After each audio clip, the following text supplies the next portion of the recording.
pada pertemuan pertama ini kita akan mengupas tentang fase remaja. Nah, apa sih remaja itu? Apakah mereka yang berusia belasan tahun, ataukah mereka itu yang sudah bisa membedakan mana yang baik, mana yang buruk? Nah, bersama dengan pemateri kita yaitu Kak Dimas Adista, ya beliau adalah seorang trainer Terang Kids, aktif berdakwah khususnya di dunia anak-anak. Nah, luar biasa ya narasumber kita pada siang hari ini. Kalau zaman dulu orang tua itu marah ke anaknya, anak dipelototin sudah takut. Nah, kalau sekarang beda cerita ya, anak-anak justru kayaknya berani nih pelototin balik orang tuanya, bukankah begitu ya? Nah, sebenarnya ini kenapa ini ya? Fenomena apa ini? Apakah akibat salah didikkah atau memang sudah zamannya seperti ini? Nah, langsung saja kita persilahkan kepada narasumber kita, Kak Dimas Adista, untuk memberikan materinya pada webinar pada kali ini. Silakan Kak Dimas. Masya Allah, terima kasih Kak Nisa. Assalamualaikum warahmatullahi wabarakatuh, teman-teman semua. Waalaikumsalam warahmatullahi. Masya Allah. Duh, alhamdulillah nih rumah umat ngumpulin siang-siang gini, jadi kita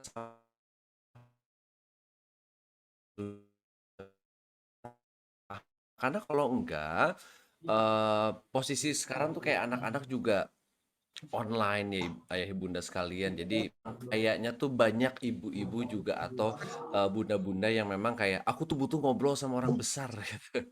Karena kebanyakan ketemu tiap hari yang tadinya suka terpisah kecuali yang homeschooling ya. Jadi hari ini insya Allah alhamdulillah kita coba ngobrolin tentang masalah anak. Bismillahirrahmanirrahim. Alhamdulillah nahmaduhu wa nasta'inuhu wa nastaghfiruhu wa na'udzubillahi min syururi anfusina wa min sayyiati a'malina may yahdihillahu fala mudhillalah wa may yudhlil fala hadiyalah asyhadu alla ilaha illallah wa asyhadu anna muhammadan abduhu wa rasuluhu la nabiyya ba'da amma ba'd. Alhamdulillah, coba kita cek dulu kira-kira em, tulis nama kotanya di chat. Nah, jadi kelihatan tuh kan kalau siang-siang gini apalagi bunda-bunda punya uzur gitu ya, atau ayah-ayah yang memang lagi diem-diem di kantor sambil dengerin podcast ini gitu ya, sambil apa namanya, sambil kerja bosnya ngeliatin, enggak kok bos gitu, dengerin Spotify padahal dengerin podcast bisa aja kameranya ditutup, tapi akan lebih baik sih sebenarnya kalau bisa saling lihat nanti kita bisa ngobrol soalnya. Masya Allah ada dari Bandung. Atuh tempat ini saya berarti Masya Allah.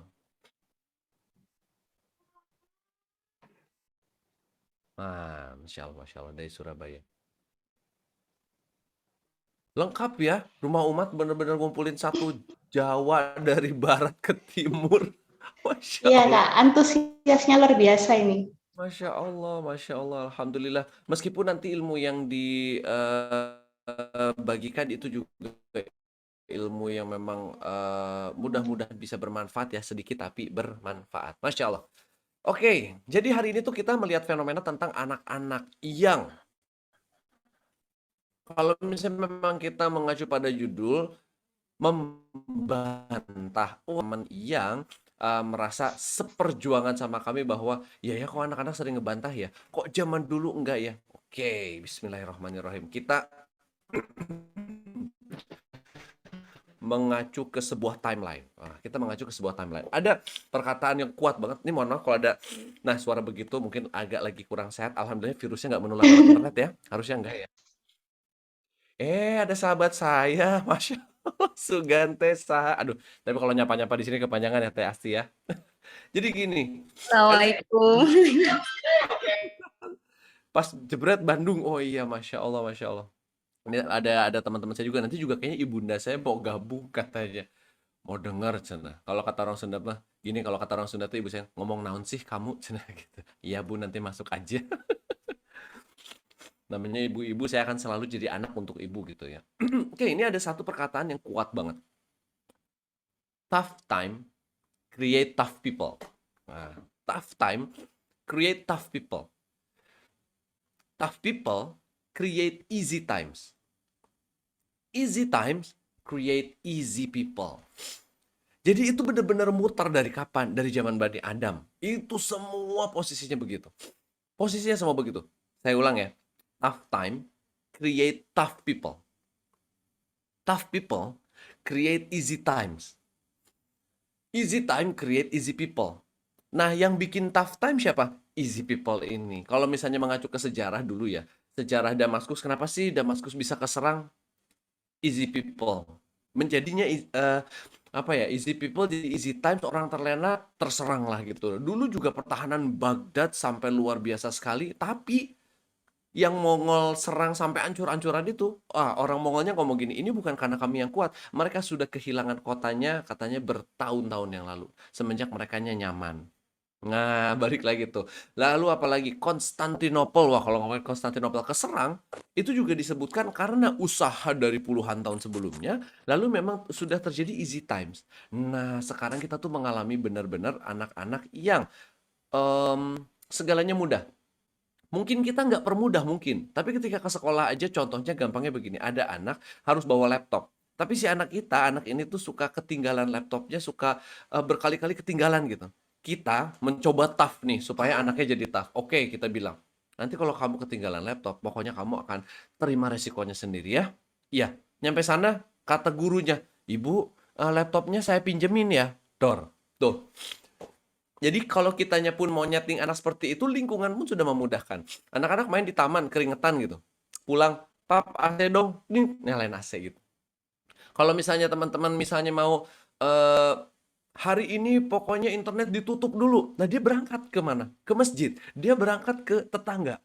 Aksesnya ada semua. Nah, sehingga ngomongin bantahan ini udah ada dari zaman dahulu, zaman dulu udah ada. Anak-anak tuh selalu ngebantah pasti. Tetapi kalau zaman dulu, ini kita bedain sedikit ya, antara zaman dulu sama zaman sekarang teman-teman. Kok zaman dulu takut ya sama anak ya? Iya betul. Tapi coba lihat deh produk-produknya punten, saya tidak mengeneralisir bahwa semua yang produk itu begini enggak. Tapi ini contoh-contoh. Ada beberapa contoh ketika produk orang lama kita patuh tapi kita nggak paham. Ini contoh nih, karena yang diinjek adalah fear. Yang diinjek adalah adrenalin. Jadi kalau dalam Islam tuh ada roja, ada khauf, ada mahabbah, ada cinta, ada roja, ada khauf, ada mahabbah. Ini kan harus lengkap nih, ini paket lengkap. Cintanya ada, khaufnya ada, rojanya ada, harap-harap ada, takut ada. Jadi antara cinta, takut, dan harap-harap. Tapi kalau orang dulu iya, pulang jam 6 ya, iya, jam 6 lebih 5 itu udah disabet. Sehingga fear yang dapat di kitanya tuh apa namanya? Fear, ketakutan. Bentar tadi videonya ketutup. Mungkin kepencet sama host. Ada sip, ada tulisannya. Mohon maaf ya. Ada tulisannya apa tadi? The host has disabled. Jadi harus dari host lagi.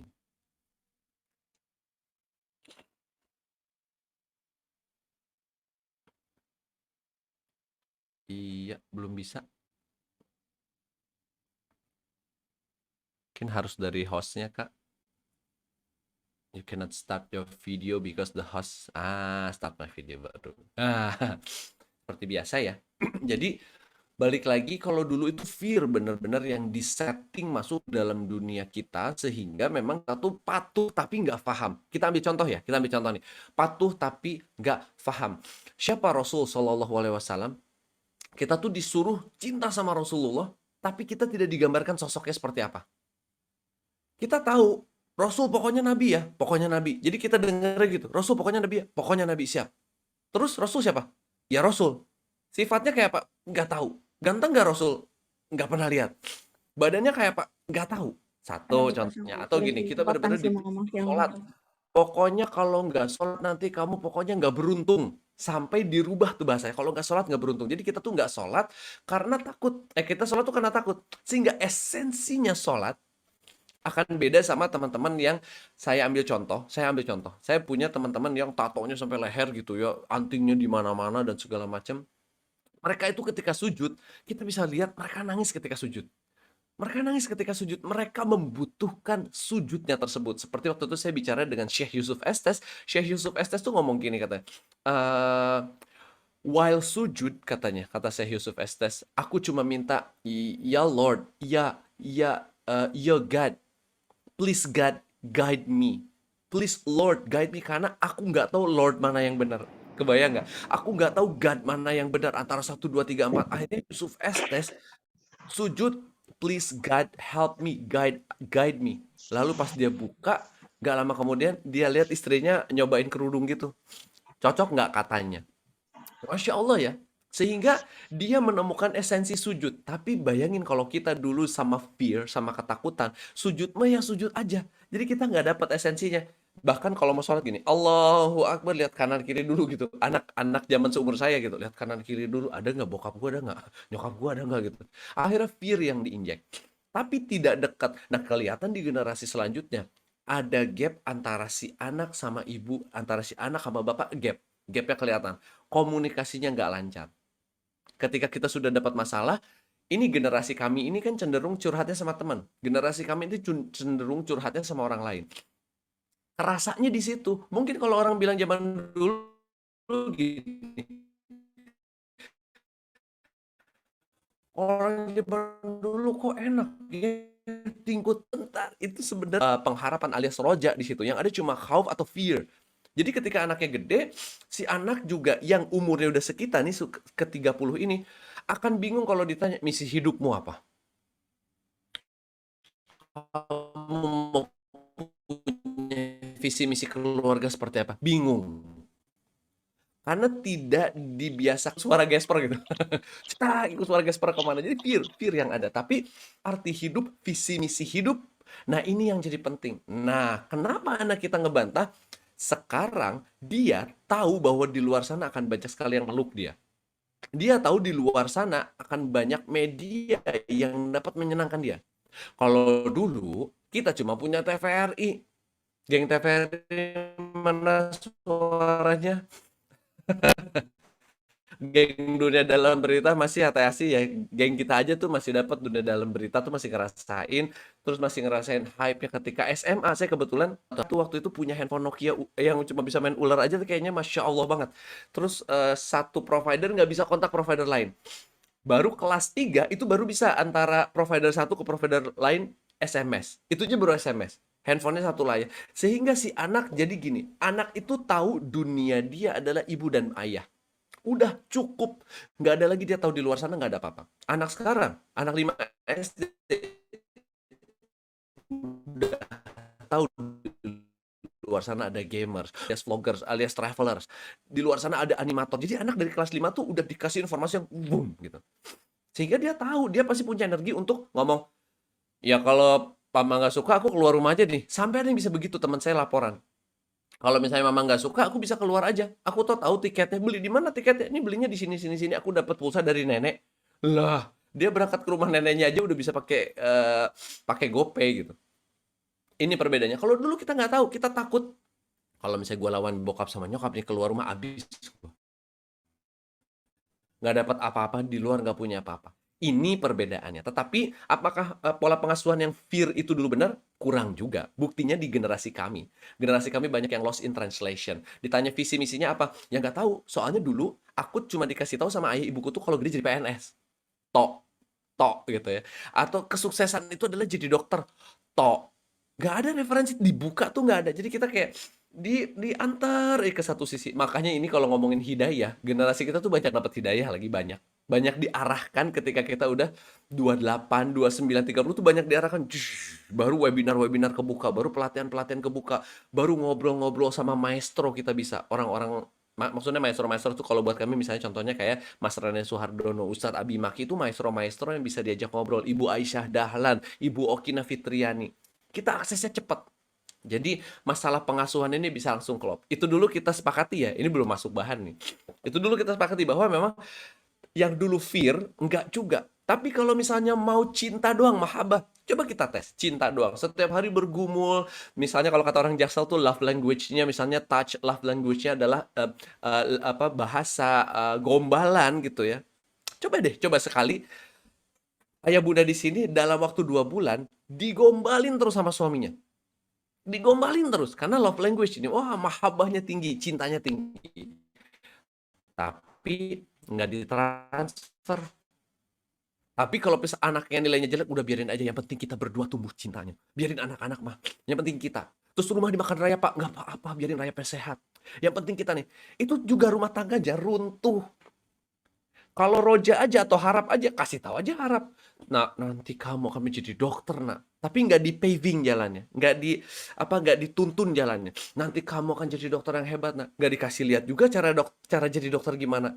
Nanti kamu akan jadi dokter, nggak dikasih tahu juga contoh dokter yang baik seperti apa. Kan akhirnya nggak dapet juga.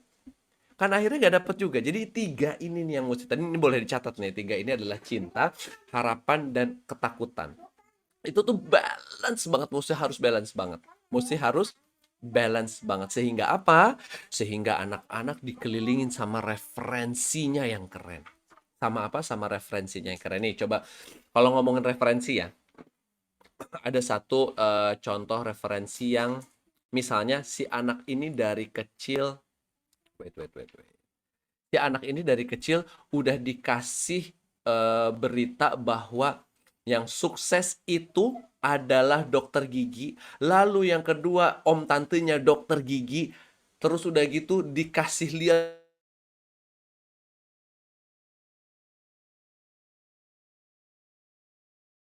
tiba-tiba dia jadi public speakers.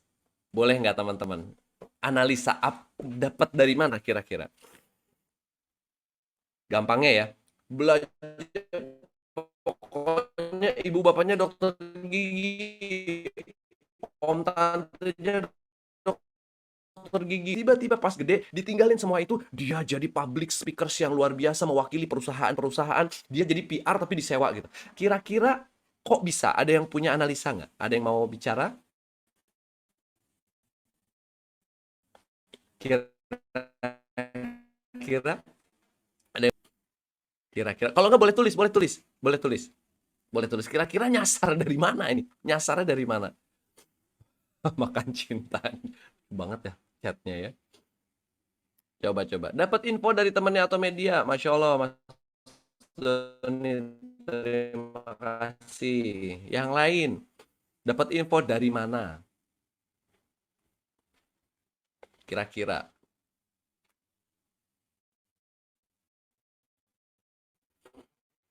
Dapat info dari media itu mentok ya di situ ya, media. Nah, sekarang coba kita analisa masalah referensi dulu nih. Ya, oke, coba kita lihat. Jadi referensi itu teman-teman, nih, itu yang ada di dunia anak kita dari kita kecil. Kalau anak kita lamanya di Jawa, terus tiba-tiba nikah sama orang Padang, itu pasti adaptasinya gede loh. Ya tiba-tiba ada terong balado, tiba-tiba semua disambelin, tiba-tiba semua lauk dibilang ya sambalado, yang biasanya manis jarang pedas-pedas. Begitu pula ketika orang dari Sumatera Barat nikah sama orang Jawa, Mas. Ini makan ternyata yang orang Jawanya istrinya lagi wah kelar itu udah. Mbak, Dek, ini gak ada Jawa kan garawitnya es teh tawar semua dimanisin. Insya Allah. Ini kita ngomongin referensi ini sekarang ya. Nah, masalah referensi ini coba kalau saya dari kecil anak itu dikurung dari jadi CEO. Pokoknya kesuksesan nih. Kesuksesan itu jadi CEO yang keren. Seperti CEO-nya perusahaan anu tuh yang unicorn. Sekolahnya tuh harus tinggi. Harus bisa jago Inggris dan harus sosialisasinya harus keren. Karena ibunya dan ayahnya tuh dari atas ke bawah keren. Ibaratnya jaksel banget, makanya saya tulis jaksel banget tuh. Dari atas ke bawah tuh keren ibunya. Jadi referensi si anak masuk bahwa sukses itu adalah. Nah, jadi sukses itu adalah apa? Sukses itu adalah yang jago Inggris. Sukses itu yang jago apa namanya? Yang jadi CEO terkenal. Sukses itu yang sekolahnya tinggi banget, sukses itu yang jago Inggris. Jadi si anak akan menggantungkan mimpinya di sini. Referensi ya. Ada satu konsep di dalam di dalam agama Islam namanya tulul amal. Coba kita bongkar ya. Tulul amal tuh gini. Kita harus punya cita-cita tinggi banget. Tinggi banget. tapi tidak boleh menggantungkan kebahagiaan kita di cita-cita tersebut. Lagi, cita-cita kita boleh tinggi, harus. Tapi nggak boleh kita menggantungkan cita-cita itu di situ, kebahagiaan itu tersebut. Kebayang nggak kalau misalnya anak kita dari kecil kita kasih referensinya cuma segini, ibaratnya cuma segini, lalu udah gitu nanti ketika besar dia nggak jadi CEO, dia sekolahnya nggak nyampe ke tinggi-tinggi, nggak nyampe, akhirnya ini anak patah di tengah, kebahagiaannya digantungkan kepada cita-citanya yang tinggi gitu. Bukan begitu ya Bu? Ada Butina ibu saya. Mohon maaf ya, kalau nggak disapa nanti ini apa? Dimanyun. Insya Allah. Nah, betul sekali aku bacain dari chat ya. Kebiasaan mendidik orang tua. Orang tua membebaskan anak untuk memilih, jadi orang tua memberi gambaran-gambaran, tapi anak dipersilakan memilih dengan segala konsekuensi yang akan dihadapinya nanti. Ini juga betul, Masya Allah. Jadi kita itu sebenarnya tugasnya bukan mengarahkan si anak-anak ini kan kayak ambillah apel dari satu pohon, ada yang asam, ada yang manis, ada yang warnanya merah semua, ada yang bagian putih, unik semuanya. Anak tuh punya unique value di setiap anak. Tetapi kalau referensinya kita cuma kasih begini dan kita juga nggak ngomong sama mereka bahwa referensi ini hanya referensi saja, dia akan ngejar ini dan kalau nggak dapat patah di jalan. Udah sih ngejar nggak dapat patah lagi. Tapi kita coba kasus kedua nih.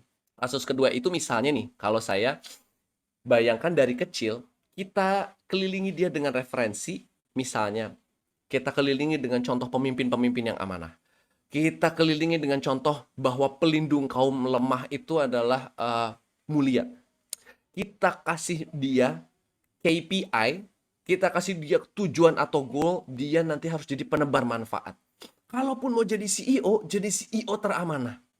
Nah ini referensi ini kita goreng dari kecil teman-teman. Tapi ingat, sambil diajarin, biarkan dia bikin salah. Biarkan dia mengecewakan orang lain. Biarkan pula dia dikecewakan sehingga semua emosi yang dia butuhkan untuk mencapai sini, dia punya. Jadi kitalah yang nemenin dia naik anak tangga satu. Contoh kayak anak saya nih. Saya juga tanemin sama anak saya usikum wa ya nafsi bittaqwallah ya, sambil sama-sama diskusi. Saya juga bukan pihak yang benar. Saya nanamin sama anak saya kalau ada masalah pokoknya fight dulu. Jadi jangan flight. Ada dua kalau ngadepin masalah kan, fight atau flight. Ini fight dulu Kak. Dia pernah pulang suatu saat. Terus dia bilang apa? Aku diejek gendut katanya. Ya memang sih qadarullah terakhir-terakhir karena pandemi badannya membengkak ya. Sebenarnya salah yang putrinya juga nih yang di Bandung ya. Jadi kalau nyuapin anak, masya Allah, pokoknya cucuku nggak boleh lapar kalau kata ibu begitu ya. Akhirnya anaknya, tapi emang anaknya juga potensi gede. Dia pulang, kesel mukanya gitu, udah merah. Tapi kan anak laki kalau mau nangis, agak gengsi gitu ya. Kenapa kak? Gua. Nah, ketika enggak, inilah itu cara kita buat masuk nanti masuk segmen 2 ya. Segmen 2 itu lebih ke caranya ya. Lalu ketika ini kenapa? Aku diajak gendut sama siapa? Sama bocil-bocil lagi bahasa gitu. Dia tuh bocil maksudnya kecil gitu. Apa klasifikasi untuk anak yang kecil yang dia juga belum bisa diajak ngobrol. Bahasa dia begitu. Karena aku tanya, apa maksud kamu bocil tuh yang mana? Yang ini dan ini. Oh, berarti klasifikasi dia tuh bocil tuh. Yang ini aku diajak gendut gini gini gini. Setelah dia selesai mengungkapkan semua dan kita jadi pendengar yang baik, baru saya tanya, emang kakak gendut? Kakak merasa diri gendut? Enggak. Ya aku emang agak besar, tapi kan nggak gendut seperti yang dengan muka mengenyek kata bocil-bocilan. Oh gitu. Kalau begitu bukan kakak dong. Ya tapi mereka kan ngomongnya ke aku. Tapi yakin itu kakak. Kakak merasa nggak? Nggak merasa. Kalau kakak nggak merasa, balik lagi ke sana, bilang sama mereka, tunjukkan sama mereka kalau ternyata perkataan mereka nggak ngaruh sama dirimu. Bilang sama mereka, tunjukkan sama mereka bahwa apapun yang dibilang sama mereka itu tidak berpengaruh sama kebahagiaanmu. Tapi nggak gini ya, masa anak kecil saya ngomong, jadi kebahagiaan kakak itu tidak bergantung pada bocil-bocil. Nggak bisa ya, kita juga menyesuaikan bahasa ya teman-teman ya. Karena di surat Ibrahim ayat 4 itu sudah ditulis, semua nabi dan rasul bicara sama kaumnya itu dengan lisan kaumnya. Semua lisan kaumnya. Nabi Isa dengan lisan kaumnya sendiri. Nabi Muhammad SAW dengan lisan kaumnya sendiri. Kebayang nggak kalau kayak ibu saya dosen, profesor, ngadepin murid kan beda-beda. Ya berarti harus menyamakan lisan kaumnya. Tidak bisa ibuku bicara sama mahasiswaku, sama rektor sama. kan menyesuaikan, setiap tempat ada perkataannya, setiap perkataan ada tempatnya gitu ya. Aku ngomong dengan bahasa anakku, pokoknya intinya adalah kebahagiaanmu tuh bukan di mereka, terus dia diem aja. Tapi kan gak kita, ayo, kalau kamu nggak balik sana, nggak berat, nggak menghadapi masalah, kita kasih ini cepret, nggak gitu juga. Kita tunggu, kita kasih waktu. Ternyata besok ya dia balik lagi, tapi durasi cuma sebentar, dia pulang lagi. Kenapa kak? Ya nih masih nih. Tapi kan berarti udah stabil, udah nggak manyun, udah nggak merah mukanya, udah stabil. Hari ketiga dia bilang ke sana, kayaknya yang ngebully agak capek. Dia bilang kenapa? Soalnya agaknya nggak bereaksi gitu. Nah ini berarti ukuran-ukuran tersebut kan kita ajarkan sama anak-anak. Nah, ada seorang pemimpin amanah namanya Muhammad bin Abdullah bin Abdul Muttalib. Diceritain, jadi pemimpin amanah itu kita breakdown teman-teman. Apa syarat jadi pemimpin yang amanah? Oh, seperti Abu Ubaidah bin Jarrah mungkin ya, papi ya? Iya, yang dia itu menjadi gubernur, tapi nggak mau ambil gajinya, tapi udah gitu makan bisa, pakai baju bisa, tapi gajinya tuh selalu diambil sebisanya, terus kalau dikasih dari pusat itu dibagi sama orang-orang. Karena waktu itu Amirul Mukminin Umar bin Khattab itu nitipin uang, kasih ini ke Abu Ubaidah bin Jarrah ya, tapi kamu lihat dibagiinnya kemana. Akhirnya uangnya datang sekitar 6.000 dinar, terus dibagiin, itu amanah nggak diambil sepeser pun. Satu. Lalu misalnya gini, pemimpin yang amanah tuh kak, kayak para sahabat Nabi. Oh berarti sahabat Nabi tuh dakwah terus ya pak, nggak kerja, enak aja nggak kerja.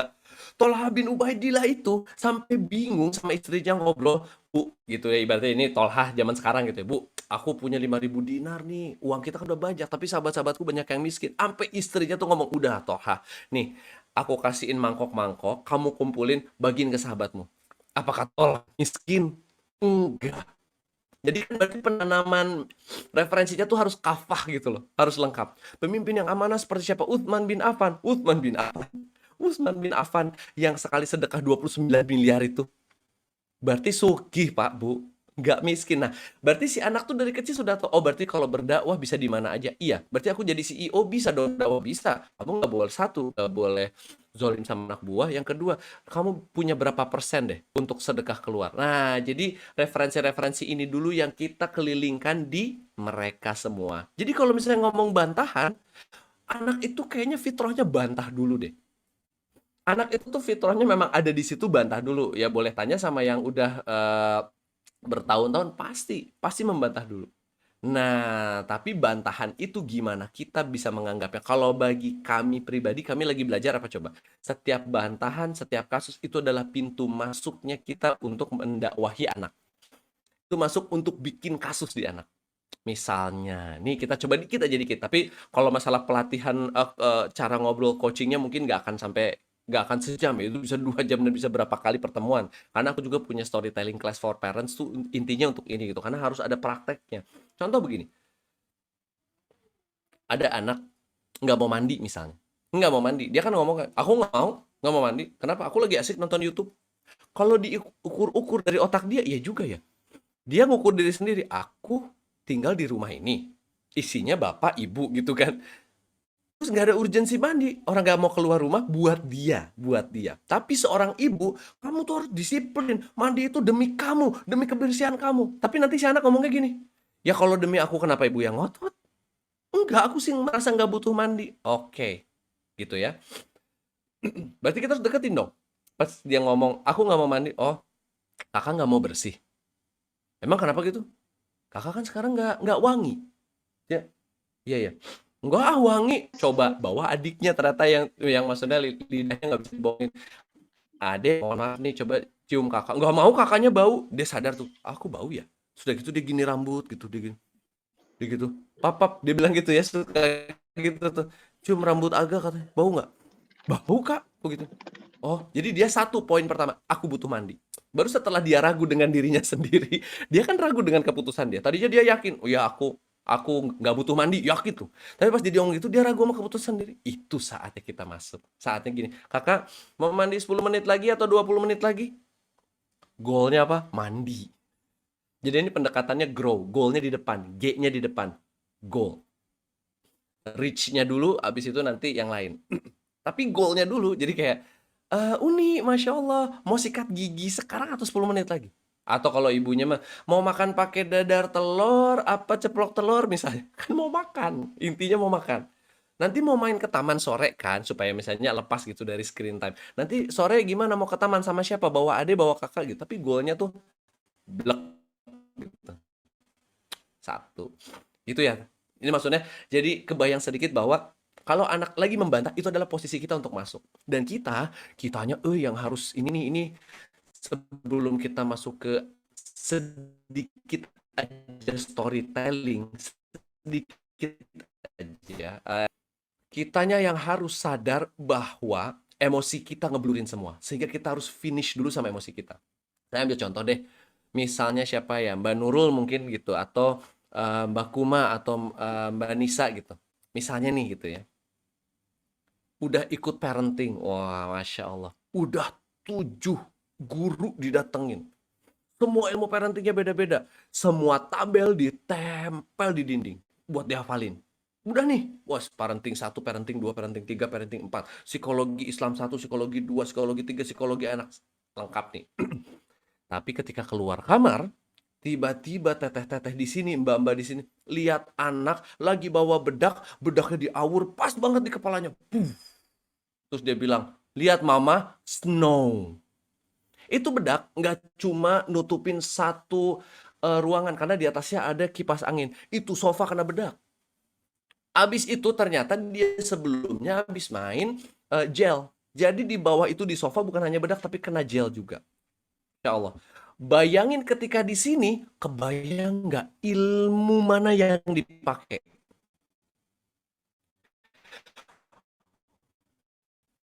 Belas hilang, Bu. Hilang 11-belasnya. Yang ada adalah ilmu nyanyi. Kenapa? Kakaknya berapa? Ngomongin nyanyi yang keluar, guys. Di awal itu semua ilmu runtuh. Tuh gak ada.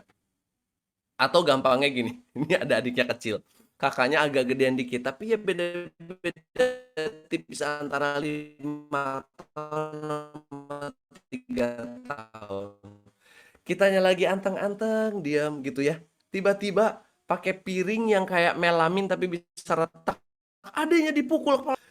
Pertanyaannya itu nanti metode apa yang dipakai untuk ngomong? Gak ada. Yang ada, wah itu adanya kamu tuh mau bunuh adanya segala macam. Itu ilmunya Emitang gitu. Nah, saya diajarkan banget sama guru saya itu Bu Okina Fitriani waktu itu ngobrol bahwa selesaiin dulu emosinya. Maintain dulu emosinya. Coba lihat suratul Fajr di bagian-bagian terakhir. Auzubillahi minasyaitonirrajim. Ya ayyatuhan nafsul mutmainnah irji'i ila rabbiki radiyatan mardiyah fadkhuli fi ibadi wadkhuli jannati. Jadi kata Allah, hai orang-orang yang punya emosinya bisa di-maintain. Hai orang-orang yang punya jiwa-jiwa yang tenang. Hai orang-orang yang hawa nafsunya bisa di-maintain. Masuklah ke surgaku, kata Allah, aku yang undang. Kok gede banget ya orang-orang yang bisa maintain emosi jiwa yang tenang tuh diundang Allah masuk surga? Bayangin gak? Berarti kan memaintain emosi itu yang susah. Berarti memaintain emosi itu yang luar biasa. Gampangnya inilah misalnya, jangankan anak, suami. Suami pulang, naik motor gitu ya, deng deng deng deng deng deng. Di depan knalpot, kena muka, brut, udah gitu, kena bau segala macam, macet. Istri di rumah juga, si anak si dede punten baru pup di lantai udah gitu diacak-acak. Kita samakan kondisinya gitu ya. Terus habis itu belum itu selesai, kakaknya narik kulkas tapi sambil manjat, kulkasnya miring duar gitu. Oke, kira-kira ketika si ayah datang dengan gerbong di traffic tadi dan ibu datang dengan gerbong kekacauan di rumah, apa yang dilakukan? Ibu akan ngomong gini, dari mana aja kamu jam segini baru pulang? Kan aku udah WhatsApp dari tadi. Sebentar. Terus kata suaminya, bentar, lu WhatsApp kapan? Itu saya lagi di jalan, lagi macet-macetnya. Aku tuh cari nafkah. Aku tuh lelah. Emang aku di rumah nggak lelah? Wah, udah itu saatnya anak-anaknya berdua ambil popcorn deh, sini deh mulai. Film mulai deh, kita nonton deh. Ribut. Karena emosinya nggak di maintain, karena ini yang susah ya. Ada orang mau ngomong sabar sabar gitu ya. Kalau tanya sama ibu saya sendiri gitu, ada saya sama kakak saya, karena alhamdulillah ala kulihar dari dulu kelakuannya. Bu gimana sabarnya? Nyakitu weh gitu ya. ilmu ilmu sabarnya ibu-ibu teh kan nggak kebeli ya. Makanya kalau kata Ustadz nih ya, kalau kata Ustadz, janganlah lisan-lisanmu itu yang udah ngaji mengajarkan ibumu dan bapakmu bagaimana cara bersikap. Tebel, tebel. Kenapa? Ya emak sama bapak kamu tuh direpotin kamu itu loh dulu loh. Yang dulu minjem mobil ya Bu ya, mau kemana mobilnya? Mau dibawa kemana? Mau minjem sebentar ke Ciwidey, padahal bawa ke Jakarta gitu, mogok di jalan. Alhamdulillah Allah tuh nunjukin sama kita tuh luar biasa. Tapi balik lagi ya, berarti sekarang gini, setelah situasi sudah termaintain teman-teman, ada satu yang luar biasa. Kita ngomongin storytelling ya, sedikit ya. Sebelum kita tanya jawab nih, ibu nggak boleh nanya. kecuali ibu saya, yang lain boleh nanya. Jadi gini teman-teman, kenapa ngomongin storytelling? Apakah storytelling itu adalah yang di sebuah siang ada kancil mencuri? Enggak. Ini kita ngomongin storytelling kehidupan yang dimana Rasulullah Shallallahu Alaihi Wasallam itu kalau storytelling di mana coba? Di unta sama Anas bin Malik di kendaraan.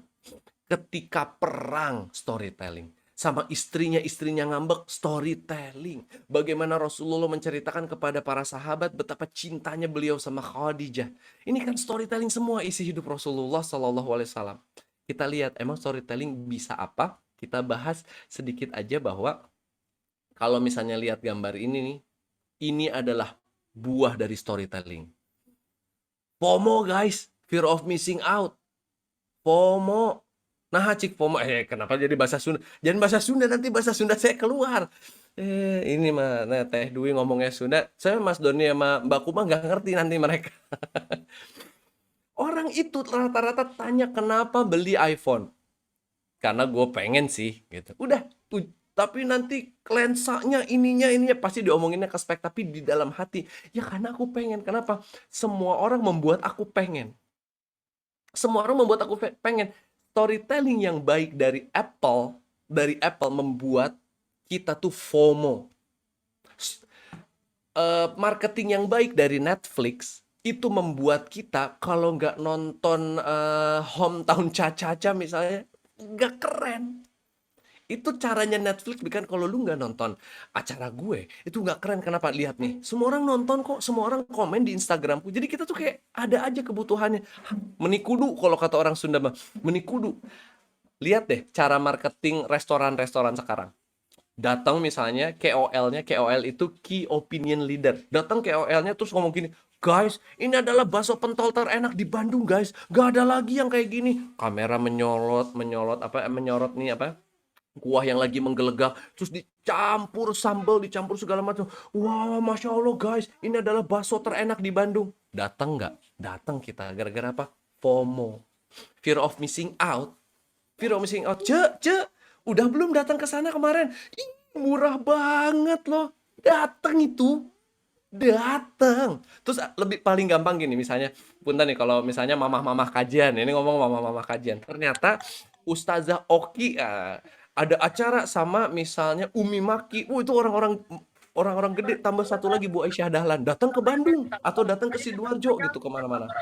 Habis itu salah satu teteh-teteh foto nih, foto bareng gitu, cekrek diupload di sosial media. Pasti yang lain nanya, di mana kok aku nggak tahu beritanya, kenapa? FOMO itu alias storytelling. Bagaimana setiap iPhone pasti this is the one and only, created in California. This is the most perfect brand ever. This is the one and only. The one and only. Terus aja dimasukin sama kita tuh. The one and only ya. Oh baru ya. Oh ini ya. Padahal kalau kata orang yang suka handphone gitu, 12 sama 13. Ya elah. Sama kali. Tapi besoknya dia beli. Handphone seharga NMAX. Itu FOMO. Bagaimana kalau misalnya begini? FOMO ini kita tanamkan sama anak-anak. Ya Allah, kok hebat ya Ali bin Abi Thalib ya. Kenapa emang? Ali tuh badannya kecil, tapi pas tarung melawan gini. Jadi si anak tuh kayak, oh Ali keren ya? Iya keren. Ali tuh badannya kecil, ternyata anaknya kecil juga. Jadi si anak tuh relate. Oh Ali tuh badannya kecil, iya tapi kuat. Ketika dia lihat Amr bin Wood yang besar yang disebut monster Arab, dia lawan si monster Arab, kalah monster Arabnya. Jadi si anak tuh FOMO, oh gitu. Dan kita ceritain, tahu nggak? Ada ya, papi tuh kenal sama orang, pemilik perusahaan yang sedekahnya 51% dari keuntungan perusahaannya. Si anak, wah kok hebat. Coba bayangin. Coba bayangin kalau kita creating FOMO-nya salah. Misalnya kayak, keren banget ya orang itu udah jadi PNS. Iya, akhirnya si anak tuh cuma pengen jadi PNS setiap hari. Padahal ketika dia ketemu si PNS yang sama orang tuanya dinaik-naikin, pasti, ih keluarganya berantakan. Ih anaknya juga gitu. Ngerti kan? Jadi bikin FOMO yang baik untuk si anak kita ya. Lalu eh, percayalah bahwa storytelling itu bisa merubah semuanya. Rubah dunia, ya iyalah bisa set global trend, teman-teman. Maksudnya global trend gimana? Ini mah gampang ya. Ini contoh yang paling gampang. Saya tuh paling aman bawa contohnya Rasul Shallallahu Alaihi Wasallam. Kenapa? Ya karena udah paling jelas. Rasul Shallallahu Alaihi Wasallam itu tinggal di kota Mekah ya, yang dulunya penyembah berhala semua dan bukan disorot ke penyembah berhalanya loh. Coba lihat dari perempuan. Satu perempuan dinikahin sama sekitar puluhan lelaki, nanti ketika lahir anaknya, si anaknya tuh dijejerin sama laki-lakinya, si perempuannya milih, laki yang mana ya? Yang ini ya, ini pedagang kaya, ini anak kamu, biayain saya. Dan kalau misalnya saya nikah sama istri terus nggak hamil-hamil misalnya, nanti saya bilang sama istri saya, kamu nanti bersetubuh ya sama gubernur yang itu. Jadi anak kita anak gubernur. Jadi kacaunya udah segitu. Kacaunya udah segitu. Di Mekah sendiri yang bisa baca cuma 14 orang. Termasuk Abu Bakar Siddiq, termasuk Umar bin Khattab, Rasulullah nggak bisa.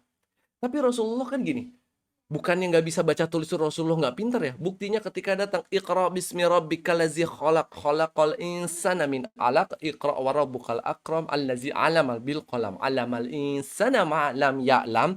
Terus yang diomonginnya tuh Jibril ya. Lagi bayangin di gua Hiro, Jibril datang pakai baju putih, tiba-tiba meluk sampai bunyi mau mati gitu, terus bilang Iqra, Iqra, disampaikan Iqra bismi rabbikal ladzi khalaq.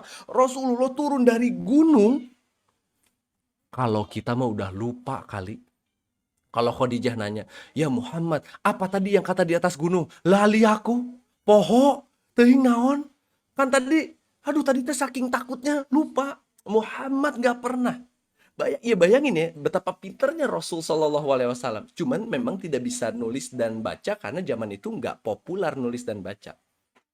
Jadi pintarnya gitu. Kalau kita coba lagi ngafalin surat nih, lagi ngafalin suratnya, suratnya yang gampang lagi. Tabat syada abilah habi watap, kesandung dikit, duk hilang 2 ayat. Anak pipis pure gitu di lantai, hilang 7 ayat. Padahal ngafalinnya baru 3, tekor itu mah. Bisa set global trend? Bisa. Ketika Rasulullah menceritakan kepada orang-orang tentang betapa nanti kau dibangkitkan lagi. Nanti tuh kamu hidup nggak bisa seenaknya. Nanti kamu hidup ada pertanggungjawabannya di sana. Sehingga lisanmu harus baik sama orang tua. Kamu harus sukses di dunia. Kalau kamu kaya itu titipan Allah. Ngerti nggak? Banyak cerita yang ditanam sama Rasulullah Shallallahu Alaihi Wasallam kepada anaknya, saudaranya, istrinya. Sampai orang-orang ini jadi tough people. Bahkan ada satu namanya Mus'ab bin Umair, dulunya perlentai banget sampai dia bilang, enggak, harta ini titipan Allah, aku saja Rasulullah yang berangkat ke Madinah. Sebelum Rasulullah berangkat ke Madinah, ada namanya Mus'ab, ganteng banget, disebutkan putih, hampir mirip kayak Rasulullah, six pack nggak ada duanya pokoknya. Mus'ab bin Umair berangkat ke Madinah, ketok semua pintu di Madinah. Menyampaikan kebaikan Islam, satu Madinah Islam dalam waktu setahun. Makanya ketika Rasul datang, tola al-badru alaina udah diterima. Tapi kan karena Rasulnya sendiri yang cerita. Rasulnya dulu yang memberikan infusing referensi yang luar biasa. Ya Allah ya. Bahwa cita-citamu adalah menjadi pembebas umat. Yang dibebasinnya gak tanggung-tanggung. Persia. Persia itu ada Raja Kisro atau Khosrow di situ yang kuatnya banget, tamengnya itu luar biasa. Tapi kata Rasulullah apa? Di Persia ada raja yang punya 800 ton emas tapi rakyatnya miskin. Kita sebagai penduduk bumi yang menjadi hambanya Allah, kita bebaskan mereka dari kemiskinan. Ngapain ngurusin Persia ya? Pikir-pikir maksudnya, ngapain ngurusin Persia? Ngapain ngurusin Roma? Tapi Rasulullah tanamkan itu dengan baik, sehingga masuk di orang-orang kayak Abu Bakar Siddiq, Utsman bin Affan, hal-hal seperti itu. Itu satu nih. Tapi kalau ngomongin storytelling ada yang lucu. Ini ada namanya Angel's Cocktail. Ini kita masuk ke teknis, mudah-mudahan nanti bisa dicatat sedikit dan kita coba bisa praktek. Abis ini kita tanya jawab sampai masuk waktu maghrib. Lila pisan tanya jawabnya lama ya? Jangan. Angel's Cocktail ini berdasarkan David J.D. Phillips. Cocktail itu kan campuran gitu ya. Ini menurut dia, ini adalah ramuannya Angel's Cocktail. Kita lihat sedikitnya apa coba.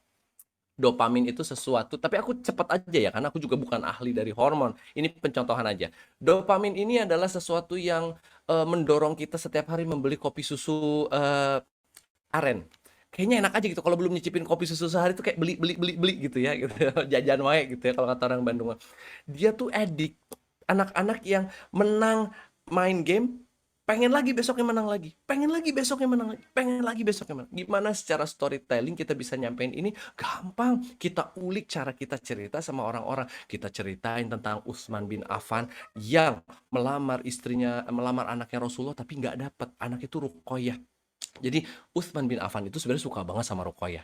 Suka banget sama Ruqayyah, udah diincar, dan Rasulullah SAW pun tahu siapapun yang didatengin nama Utsman pasti diiyain. Iyalah saudagar, kaya, hampir terkaya di Mekah, ganteng iya, dan bahkan Utsman itu orang baik yang juga bukan penyembah berhala, gitu kan. Tapi kenapa tiba-tiba ketika Utsman mau ngelamar, Utsman udah mau ngelamar, kebayang diterima sama Rasul SAW. Ternyata nggak dapet Ruqayyah. Ya sedikitnya sih mungkin dari 10 orang, 5 orang bertanya, "Kenapa?"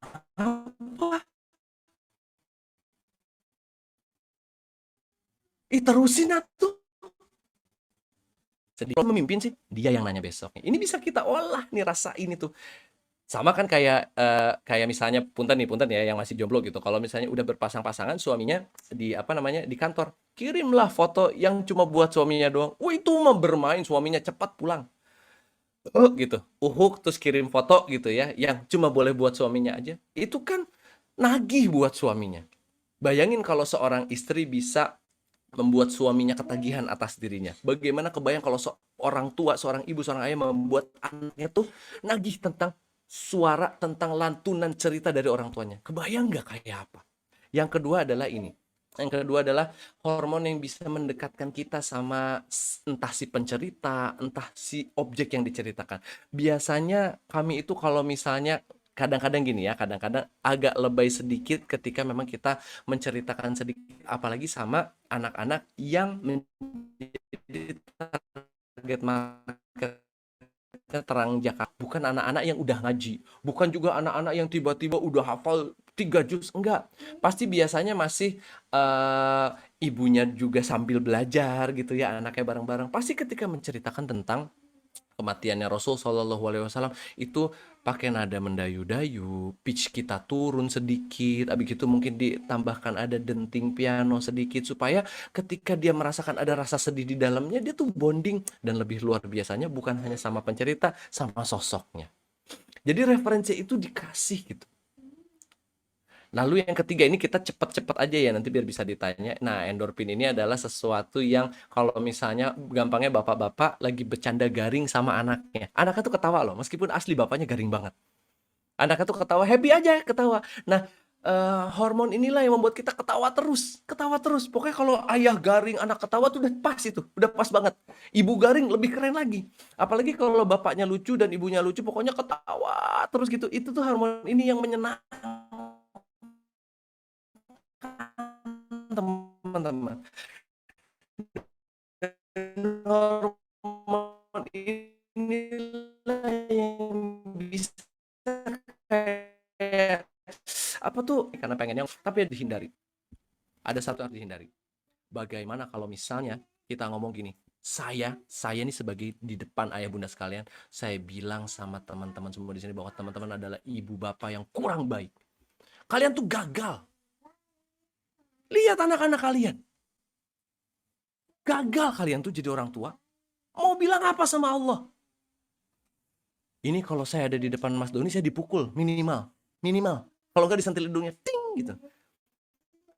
Atau saya di depan ibu saya udah kalau bahasa Sundanya direndos kali. Nah, yang mana? Udah direndos apa diulek Pak Doni? Kalau pakai nada seperti itu gitu. Itu tuh adrenalin yang dikeluarin. Ini big no. Kakak main game terus. Si kakak juga ya emang asik. Ngerti nggak? Jawabannya juga akan jadi berubah gitu. Jadi ini yang harus agak dihindarin bahwa memang tadi kita coba ngomong kan bahwa storytelling itu juga masuknya pelan-pelan. Anak gimana caranya Kak supaya nggak ngeyel, maksudnya nggak membantah, nggak bisa. Kalau bagi saya mah punten pisan ya, susah gitu anak nggak ngebantah tuh pas bantahnya ke siapa lagi sih? Kan dia punya privilege. Kan dia cuma bisa manja-manja sama ibunya. Misalnya ibunya nih mau apa ya, ibunya mengajarkan sama anaknya gitu. Pokoknya kalau kamu butuh ambil sendiri. Kan keren ajarannya. Tapi dari 5 kali, 2 kali diambilin boleh dong. Jangan sampai nih anak mencari pundak lain untuk bersender. Jangan sampai nih anak lagi.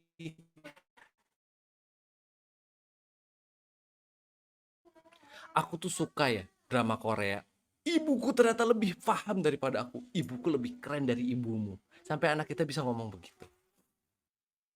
Sampai anak kita bisa ngomong, my mom, my dad is cooler than yours. Wah, itu mah keren pisan. Sampai nanti ketika anak kita mimpi basah, ceritanya ke ibunya. Bu, ini kayaknya bulu aku mulai numbuh nih bu, gitu.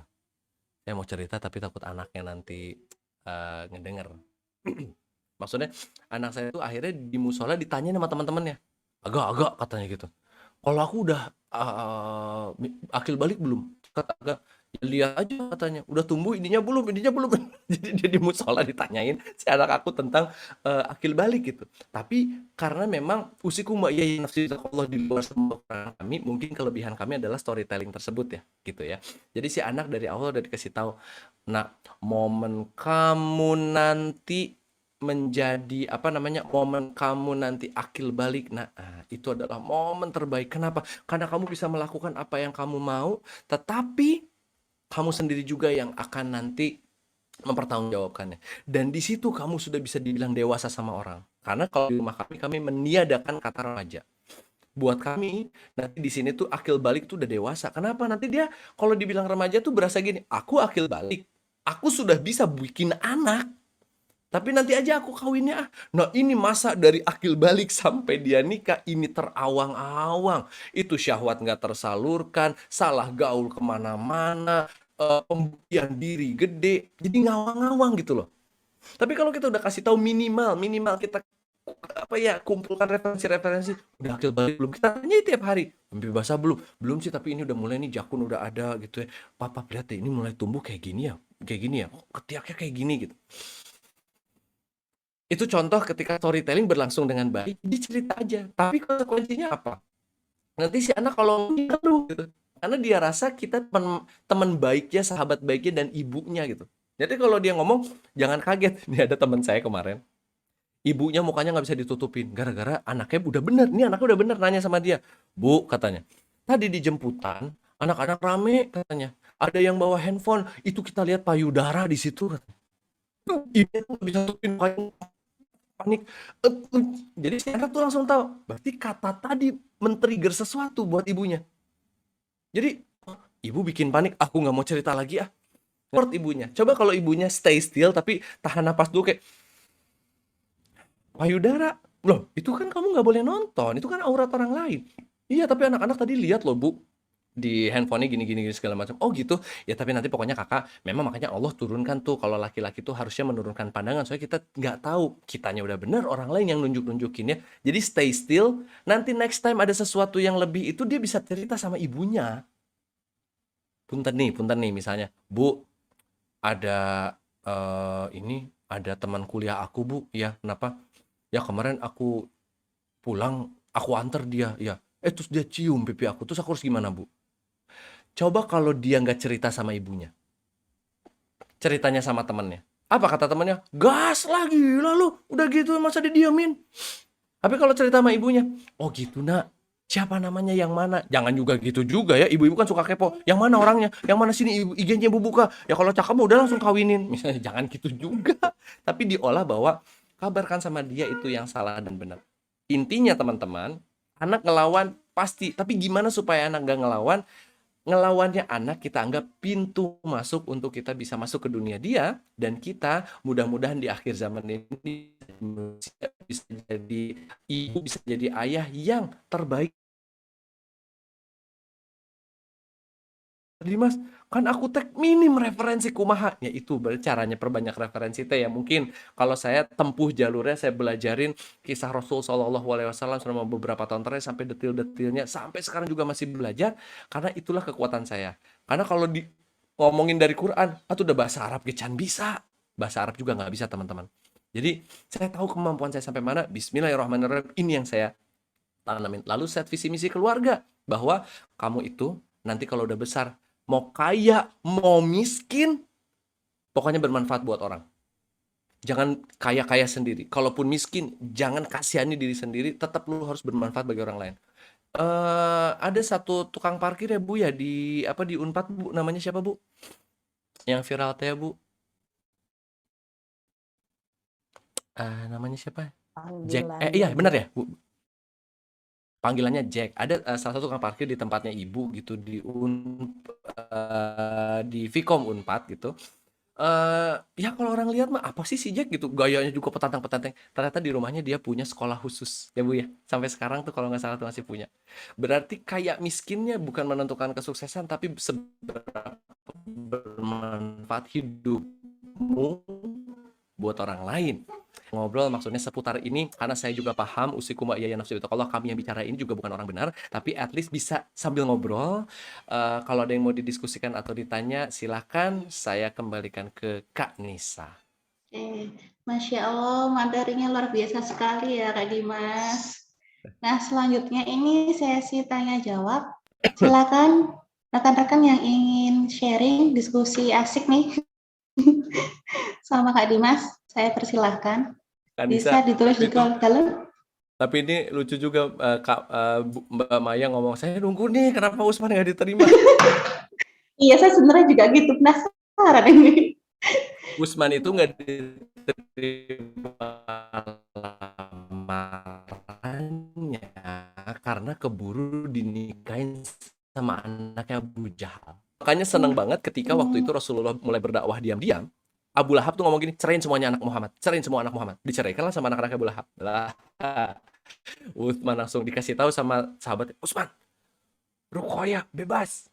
Utsman, Ruqayyah bebas. Nggak pakai lama, Utsman datang, ya Rasulullah, Ruqayyah gas.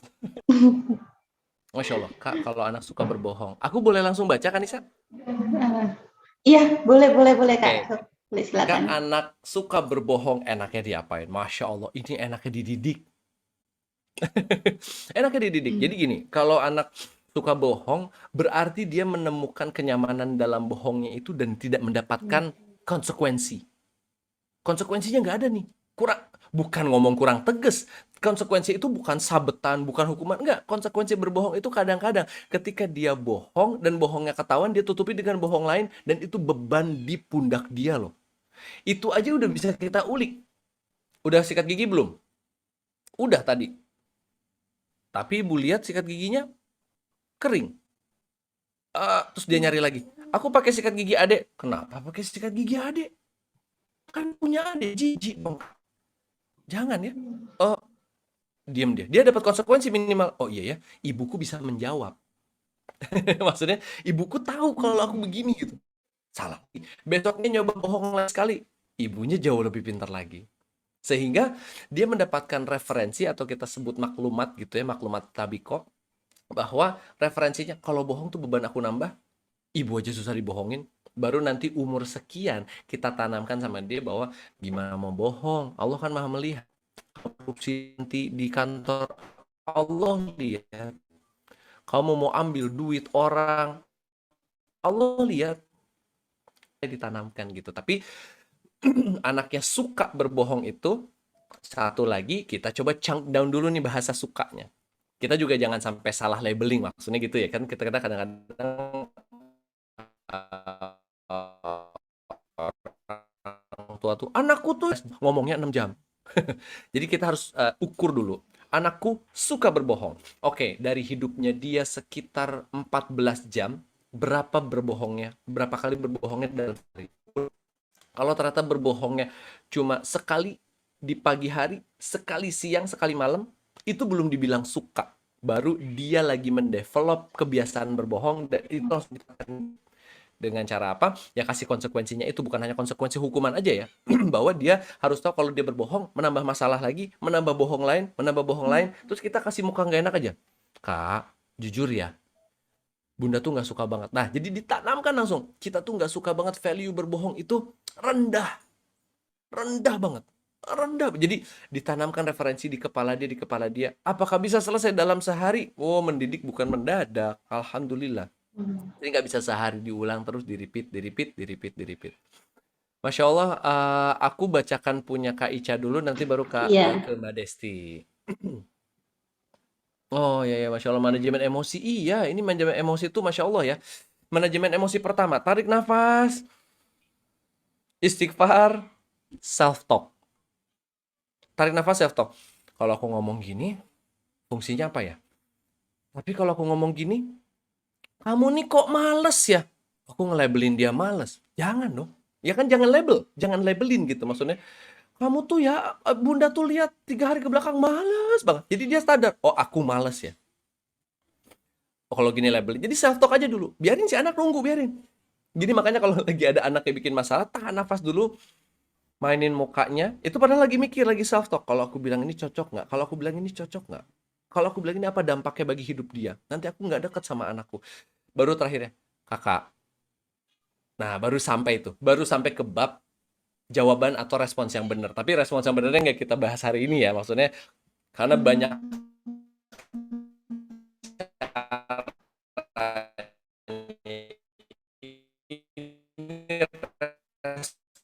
responsnya ini responsnya ini. Jangan pakai kata-kata, jangan pakai kata.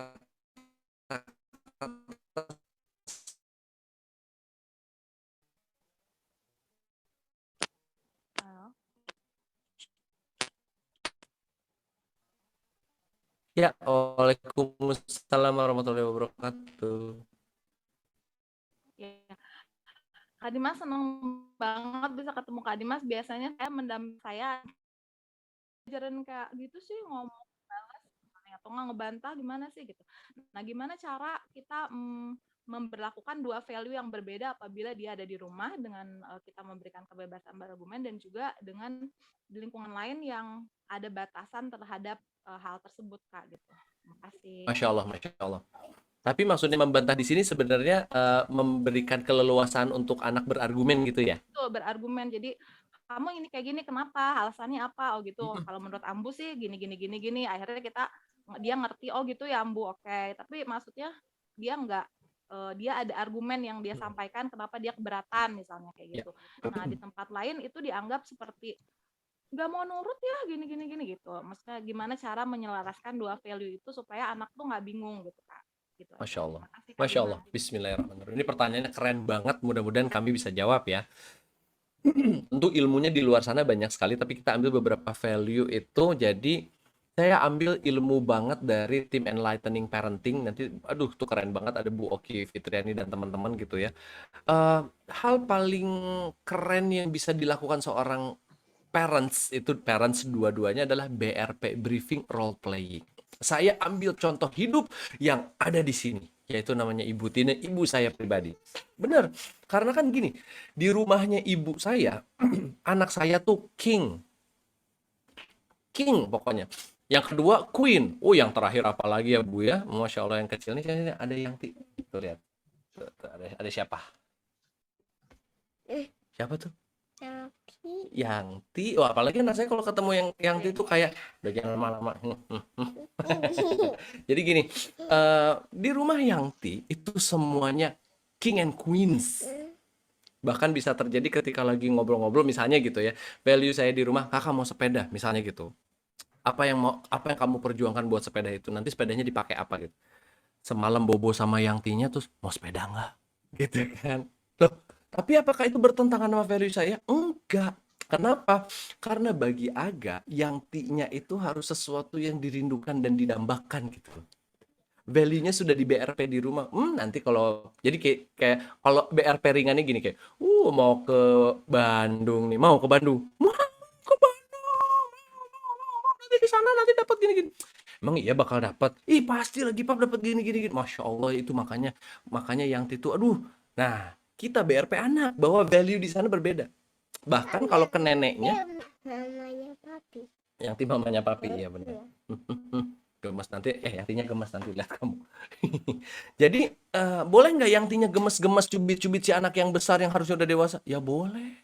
Anaknya di BRP dulu briefing role playing bahwa nanti di rumah yang itu value-nya begini-begini dan kita tanam yang itu kan dia bilang tadi anak-anak saya yang itu maminya papi katanya mamanya papi iya betul yang itu pokoknya mau minta apa aja sama yang itu boleh yang itu mah kadang-kadang juga suka misalnya gitu nanti dia pulang cerita dia bawa cerita balik dari rumahnya yang ke rumah kemarin nama yang itu mah enak pokoknya yang itu agak gini segala macam tapi sambil bikinin roti gitu. Jadi dia nyaman sama neneknya, ya emang udah seharusnya gitu ya value-nya. Atau neneknya yang dari Pekanbaru lebih kasihan lagi. Gak ketemu gitu ya bertahun-tahun. Terus kalau ngomong kadang-kadang mungkin neneknya di Pekanbaru tuh kurang talkatif, kurang tahu caranya memancing obrolan. Mungkin kalau Eyang Tinya lebih bisa. Ada lagi apa lagi nih? Jadi si adeknya ngomong gitu. Tapi kalau yang di Pekanbaru mungkin udah capek juga ya atau ngurus rumah apa segala macam. Dia cuma manggil namanya kayak Ade, Maira, dipanggil terus Ade, Maira. Di satu sisi kita juga BRP neneknya. Istri saya ngomong, Nek, nanti kalau ke Maira tanya aja tentang kucingnya. Nanti kalau ke Maira tanya aja ininya, tanya ini, biar Mairanya nggak bosan. Iya, tapi nenek kadang suka bingung. Kita BRP lagi anaknya. Nanti kalau nenek telepon, hai ya, say hi ya, liatin muka. Jadi itu pelan-pelan. Apakah bisa langsung hente alias tidak? Sekali-kali. Jadi nggak apa-apa. Karena adu argumen, tanya sama ibu saya. Saya kalau adu argumen sama anak, bener-bener adu. Tapi kalau gini gimana Pak? Gini nanti gini tapi agak tuh nggak gini masa agak gini coba ukur lagi agak kan masih kayak tabrakan gini saya langsung bilang sama agak tuh untung di rumah Yangti kamu dikasih keluasan di sini ya udah ikutin Yangti deh. Tapi dia tidak bertabrakan value, dia langsung tahu aku di sini cucu statusnya. Ya udah kalau adu argumen sama papi dan dia tidak bisa memenangkan sesuatu yang dia mau, dia punya value yang berbeda dan tidak bertabrakan. Usikum wa ya nasibitakallah ya, tapi maksudnya itu yang harusnya begitu. Terus kalau kata orang, ini yang emang harus kita jangan gantungkan kebahagiaan kita di manusia, even di pasangan kita. Di pasangan kita aja kita nggak boleh menggantungkan kebahagiaan. Misalnya gini, ini karena kebanyakannya ibu-ibu ya punten. Jadi saya ngomongnya teh seakan-akan saya yang istrinya gitu. Si papa teh nggak romantis ya orangnya. Oh itu suami orang mah romantis. Jadi berharap suaminya jadi romantis. Berarti menggantungkan kebahagiaan di suaminya. Salah, kecewanya bakal gede. Si kakakmu ya, ini mah anak teh gak suka sama matematika. Gimana mau jadi orang? Menggantungkan kebahagiaan bila si kakaknya bisa matematika. Stres itu. Masya Allah itu stres banget nanti ujung-ujungnya. Sehingga lepaskanlah kebahagiaan dari orang lain. Kata orang-orang membiarin aja. Kita jalankan yang benar. Nanti karena anak-anak tuh harus belajar kebenaran ukurannya. Dia di kuliahnya dia kebenaran itu bukan jumlah tapi apa yang disebut sama ibuku mengacu ke Al-Quran nama Rasulullah. Oh ini yang benar. Jadi ketika nanti satu tempat kuliahnya judi, dia nggak nganggap itu jadi kebenaran karena kebenarannya bukan jumlah. Dia diajarkan dari kecil bahwa value ibu nih gitu. Nanti dia kan denger kok, dia semakin gede dengar kata orang, biarin atuh neng gini biarin atuh. Enggak bu, ini tuh si anak udah tahu. Oh iya, orang-orang tuh berkata apa tapi ibuku straight pada visinya. Aku akan menjadi orang seperti itu. Allahu a'lam bishawab, mungkin bisa membantu. Oke, selanjutnya ini ada pertanyaan di kolom chat Kak Dimas dari Bu Suswati. Anak saya selalu bilang sudah dewasa, kasih kesempatan untuk mengatasi masalahnya.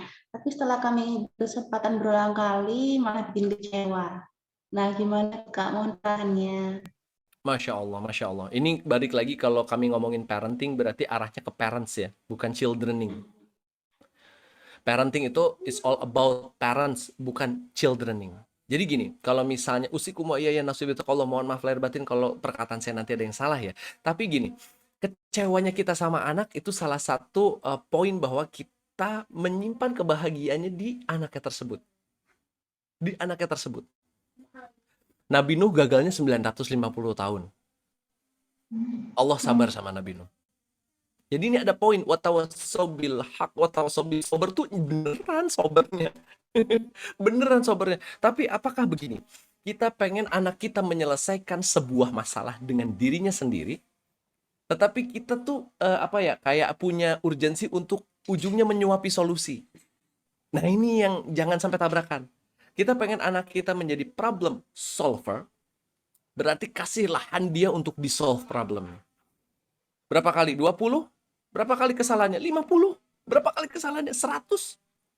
Kitanya yang jangan ingat, tetapi kasih solusinya jangan yang itu-itu lagi. Increasing. Naik terus. Karena kasus satu pasti ada perbedaan unik daripada kasus lainnya. Kitanya yang bisa langsung masuk ke dalam dengan storytelling kita ajarkan dia. Kalau menurut ibu sih, kemarin tuh enaknya kamu begini dan begini supaya bisa begini. Misalnya begini nih, misalnya anak saya tentang subuh. Wah, anak saya tentang subuh nih. Saya bangunin anak subuh, tapi dikasih ukuran, kakak bangunin sekali ya. Kemarin tuh ini baru tadi pagi kejadian. Kakak bangunin 8 kali ya. Sampai 11 tadi malam. Kakak bangunin 11 karena qadarullah kayaknya dianya juga habis sakit gitu ya. Kemarin kalau Eyang dengerin anaknya cucunya sakit. Kemarin agak flu semua satu keluarga gitu kan. Dia masih kalau bahasa ini sumeng mungkin gitu ya, hareeng gitu. Jadi bangun subuhnya tuh udah si sakit ini gitu, terus kayak susah gitu. Tapi kita kasih tahu sama dia, kakak ini papi sudah sampaikan ke 11 kali ya. Kalau kakak tidak bangun, kakak tidak bisa ngeklaim bahwa nggak dibangunin. Gampangnya gitu. Terus dia bangun tuh, monyunnya gini, karena dia nggak sempat sarapan, udah tinggal minum doang. Azan udah mau mulai, terus dia minum gitu. Terus dia bilang, nggak dibangunin, saksinya mami, saksinya juga Allah. Ini berapa nyebut lagi dia? 11, tuh denger. Gitu kan, si kakak denger gitu, udah 11 kali kita menyampaikan. Tapi resikonya, biar dia makan sendiri. Jadi, ya salah aku ya. Dan pelan-pelan kita ngomong, makanya kakak tidak bisa ngandelin orang lain, tidak bisa mengandalkan orang, tidak bisa menyimpan kebahagiaan itu di orang lain. Itu dari kecil ditanamkan gitu, sehingga nanti dia, iya salah aku sih benar. Tapi nanti nerimanya, apakah sekarang bisa, tahun ini bisa, belum tentu. Mungkin 15 tahun lagi dia baru sadar perkataan ini gitu, bahwa kebahagiaan kakak tuh bukan milik orang lain. Itu mungkin 15-20 tahun lagi. Cuman maksudnya kitanya yang sabar-sabar, tapi ulangin terus kak. Ulangin terus kak. Dan bahasa kecewa ini yang harus kita maintain. Jangan sampai ketika dia gagal, kita yang kecewa. Kalau bisa kita konversikan rasa kecewa kita tuh ke rasa semangat bahwa berarti ini aku yang salah metodenya. Ini aku yang salah ngajarin dia solusinya gitu. Jadi kembalikan ke kita sehingga kita nggak kecewa. Gitu. Kalau kita kecewa sama pasangan, gampang jadi nama anak deh. Kecewa sama pasangan, kalau kita simpan di situ kekecewaannya, itu kekecewaan menggerogoti kita setiap hari. Akhirnya nggak mutma'innah yang kata surat Al-Fajr tadi. Ajarannya dari mana sih kak? Rasul Shallallahu Alaihi Wasallam dari kecil bapaknya sudah diajarkan kesendirian. Ketika bayi diambil sama Halimatus Sa'diyah, bukan nama ibunya. Lalu dibalikin ke ibunya, cuma 4 tahun dapat kasih sayang ibu, diambil lagi ibunya sama Allah Subhanahu Wa Taala. Terus diajarin, emosi-emosi itu tuh terus diajarin. Berarti gini ya Muhammad, kalau kehilangan ibu rasanya, tapi ibumu kan milikku kata Allah. Diajarin lagi. Dia belajar lagi sama Abdul Muthalib, belajar caranya ngomong sama diplomat. Karena Abdul Muthalib cara bicaranya beda dong sama ayah dan yang lain, karena dia raja. Cara belajar sama Abdul Muthalib. Ketika Rasulullah sudah bergantung sama Abdul Muthalib, kakekku raja, kakekku enak, aku aman. Abdul Muthalib diambil. Diajarin lagi, berarti sendiri lagi nih Rasul Shallallahu Alaihi Wasallam sama Abu Thalib sama pamannya. Abu Thalib jaga dari kecil, tapi tahu nggak? Abu Thalib tuh meninggalnya tidak mengucap la ilaha illallah Muhammad Rasulullah, enggak. Abu Thalib tuh meninggalnya mengucap aku tetap pada agama orang tuaku. Apa ajaran terbesarnya? Ya Rasulullah, kata Allah, kamu tidak bisa merubah orang. Ya Rasulullah, kamu berharap orang berubah karenamu? Tidak mungkin. Bahkan dakwah ini tuh surat Al-Ghasyiyah, itu Rasulullah tuh cuma disuruh jadi penyampai. Kata Allah, ya Muhammad, jangan jangan kira kamu itu pengubah orang, bukan. Kamu tuh penyampai pesan. Seperti orang tua, kita tuh penyampai pesan sama anak, tapi pesannya terus-terusan gitu ya. Gitu. Jadi Rasulullah tuh diajarkan tidak kecewa sama orang. Rasulullah ditolak nggak kecewa, Rasulullah 13 tahun dihina udah kuat gitu. Nah, anak kita juga harus fair, kasih kesempatan dia untuk kecewa, kasih kesempatan dia untuk menang, kasih kesempatan dia untuk kalah, kasih kesempatan dia untuk sakit hati, kasih kesempatan dia untuk berbunga-bunga hatinya, kasih kesempatan dia untuk merasakan semua emosi tersebut. Jadi ketika nanti dia akil balik dan dia ngadepin masalah, modalnya kuat. Jadi kayak ajak gitu loh. Ayo, masalah apa yang akan dihadapi? Kan kadang nggak mungkin. Nanti ketika ternyata takdir anak kita miskin, dia kuat ngadepinnya. Ada Nabi Ayub, ada Rasulullah miskin. Meninggalnya maksudnya ya. Padahal ketika menikah, maharnya 20 unta, sekitar 300 jutaan. Kalau tapi anak kita takdirnya kaya, diingetin lagi sama Nabi Sulaiman. Lu nggak akan pernah sekaya gua, kata Nabi Sulaiman. Nggak akan ada pernah sekaya aku, jadi jangan jumawa. Tuh, kebayang nggak berarti anak kita nanti ketika gede, susah-susahnya kita tuh kebayar pas anak-anak gede. Nah, mungkin itu mungkin pertanyaan tuh nggak bisa semua kali ya. Aku mau Iya, pilih satu lagi mungkin, Kanisa. boleh. Iya, silakan Kak, silakan. Kira-kira mangga Mbak Kuma deh, Mbak Kuma yang pilih, Mbak Kuma mewakili. Ini ada 2 pertanyaan yang belum terjawab. So Tadi boleh. Barangkali mau sepertinya ada yang diedit. raise hand tadi ya? Iya, tapi keluar Bu. Iya, sepertinya sinyalnya keluar. Sinyalnya gitu. jelek katanya. Kayaknya ini deh dari Kak Rian Korisa boleh ya? Karena kan ini relate Iya. banget. Kalau ngajarin sholat sih insya Allah jawabannya singkat banget. Contohin. Contohin aja dulu. Karena kan kewajiban sholatnya jatuhnya pas akil balik. Jadi gini, anak-anak tuh juga kadang-kadang gini. Anak-anak itu misalnya yang perempuan-perempuan, kasihlah hak dia untuk pakai pita lucu-lucu waktu kecil. Kasih hak dia. Waktu itu saya ditegur Ustadz langsung. Anakmu itu belum balik gitu. Kalau mau dipakaikan kerudung, boleh banget kata Ustadz, boleh. Tapi sekali-kali di merge. Kasih foto dia pakai pita lucu, pakai dress lucu. Tapi pakai kerudung panjang, boleh dikasih juga. Anak saya kalau sekolah kerudungnya panjang. Sepatunya Vans, jalan gitu ya. Tapi pas main sama Eyang Tinya, ya kasih pita lucu-lucu lah. Kasih legging. Orang baru 4 tahun lebih gitu ya. Nah, jadi sholat pun seperti itu, ajarkan dulu, malah nanti masuk ke 10 tahun baru dipukul, tapi nggak boleh ada sakit dan nggak boleh ada bekas dan nggak boleh ada bekas di hatinya. Pukulnya kayak gitu. Maksudnya sholat. Baru nanti ketika akil balik, anaknya udah siap sholat. Jadi contohinnya tuh pakai ekspresi gitu kayak, aduh belum sholat jam segini ya Allah. Padahal misalnya baru jam 1:30. Oh itu kan anak ngeliat. Oh si ibu teh 1:30, udah panik belum sholat. Berarti keren ya sholat tuh gitu loh. Kakak, bentar lagi azan. Ayo ke masjid duluan sebelum azan. Misalnya gitu. Oke, kita jawab yang tadi sedikit karena ini agak panjang. Bagaimana kalau galau ngikutin gaya temennya, ngikut passion teman, padahal alhamdulillah dia punya bakatnya sendiri yang bagus banget. Kegiatan bakatnya kadang semangat, kadang seperti lupa. Oh, Masya Allah. Berarti kalau saya simpulkan ya, usikum wa iyaya nafsi bitaqallah, bahwa si anak ini intinya tuh belum nemuin. Karena pun kalau kita self claim bahwa bakat itu dia di situ, ternyata enggak loh. Maksudnya kita jangan self claim juga, jangan sampai maksudnya ya, jangan sampai self claiming di early age seperti 11 tahun gitu, udah self claiming duluan, ternyata bakat anaknya lebih luas dari itu. Saya mah ingat banget dulu kan kalau misalnya nih mungkin Teh Asti tahu, mungkin Ibu juga lebih tahu. Teman-teman tuh kalau ngomong sama saya, si Dimas mah bakatnya di musik pokoknya udah bakatnya oke lah.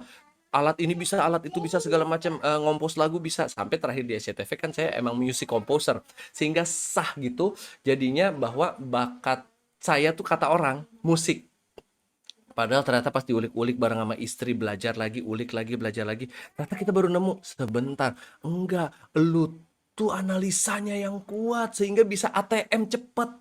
Amati, tiru, modifikasi. Saya kebetulan dulu ngikutnya adalah teman-teman yang pemusik, jadi cepet nirunya.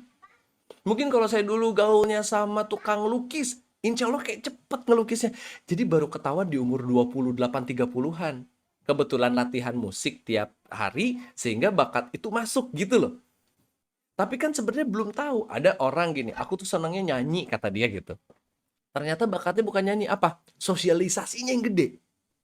Dia bisa sosialisasi, dia terus dia udah punya apa namanya, ibaratnya urat malunya putus gitu di atas panggung gitu. Ternyata bakat itulah yang menjadikan dia bisa menjadi dai perempuan penyampai kebenaran. Maksudnya jadi public speakers, membela hak-hak perempuan misalnya gitu ya, atau mengajarkan ibu-ibu untuk menjadi storyteller. Bisa juga. Jadi bakat ini tuh perjalanan tuh bakat tuh panjang. Latar kabun tobak tobak itu di surat Al-Insyikok itu kata ada fase demi fase demi fase demi fase demi fase. Nah, mungkin fase umur 11 ini dia lagi suka apa? Dia lebih lagi suka ngikut. Temennya suka apa dia suka, ini suka apa dia suka gitu loh. Ngikut aja ngikut-ngikut. Berarti energi ikut dia yang besar. Kalau bagi saya pribadi, kalau saya mengalami hal tersebut, ini adalah bagi saya celah untuk saya bisa lebih keren daripada teman-temannya. Gampangnya gini deh, kalau dia ngikutin teman-temannya kayak gitu, dia harus ikutin saya. Misal, dia ngikutin teman-teman yang ngegame, oke, saya juga bisa ngegame, sehingga si anak itu nanyanya ke saya aja. Kayak memperkecil lubang referensinya dia gitu. Kalau saya ya, karena qadar Allah, lihat lagi kemampuannya. Saya kebetulan bisa ngomong, bukan bisa sih, hobi ngomong gitu kan, ngomong terus gitu. Jadi kalau si anak ini ternyata punya referensi lain, akan saya kasih omongan, referensi lagi, main game bareng, supaya dia bilang, supaya di hati dia, iya ya, bapak aku juga oke kok buat diajak diskusi gitu. Dan goalnya adalah sampai nanti si anak cerita hal-hal yang sensitif apapun kepada orang tuanya. Masya Allah, itu goal terakhir tuh, karena nanti dia sampai bisa ngomong gini, ibu, aku tuh pokoknya nggak mau deh kalau kalau nggak masuk surga nggak bareng ibu. Ibu, aku tuh pokoknya nanti pengen jadi anak yang bermanfaat buat orang lain supaya nanti hidup ibu pas tua nggak susah. Ibu, aku mau nanti ketika ibu di deathbednya ibu, aku yang ngajiin di sebelahnya, aku yang talkin, Bu. Aku juga nanti pengen punya yayasan untuk mengelola dana las misalnya untuk mengentaskan kemiskinan, ada nama ibu di dalamnya. Jadi ini kitalah yang berlelah-lelah dalam membimbing anak supaya nanti pas tua kita nggak capek. Ada satu perkataan dari guru kami ya, kalau kamu tidak berlelah-lelah dan tidak investasi dikala anaknya dari kecil sampai balik, yakinlah nanti ketika si anak udah akil balik, anak ini akan ngabisin semua source kamu. Baik uang, baik tenaga, baik tangis. Kalau kamu tidak menghabiskan uang, tenaga, tangis tadi di masa anak-anak sebelum balik. Jadi ini buat kita mah tamparan pisan ya, buat saya pribadi gitu. Bahwa iya mending kita capek sampai si anak balik gitu. Capek aja udah capek, lelah, ngasih tahu sambil kerja lagi ngedidik anak, tapi nanti ketika sudah balik Allah yang jaga dia, kan dia sudah tahu mana benar mana salah. Kalau enggak, setelah baliknya Allahu Akbar, susah banget. Satu cerita untuk penutup, ini kasus kemarin baru kita datang, baru nemuin di Terang Jakarta. Kasusnya gini, ada ibu-ibu datang ke kami sambil nangis, dia ngomong gini, teman-teman Terang Jakarta tolong saya, katanya. Anak saya itu dari kecil saya sekolahin di sekolah global yang bahasa Inggrisnya bagus, disiplinnya tinggi. Lalu udah gitu teruskan lagi di SMP-nya, di SMA-nya, semuanya sekolah terbaik. Sekolah terbaik dalam kurung menurut dia ya. Betul dong, karena self-claim. Sekolah terbaik, semuanya terbaik. Nah sekarang dia mau pergi kuliah ke luar negeri katanya. Syarat dari abahnya, nah udah jelas. Anaknya disuruh panggil ibunya tuh Umi dan Aba. Berarti sebenarnya punya value keislaman di dalam itu. Kata abahnya mau sekolah di luar negeri, belajar agama dulu, dan yang dulu 6 bulan di Solo. Kira-kira nih anaknya teringat. Anaknya kabur.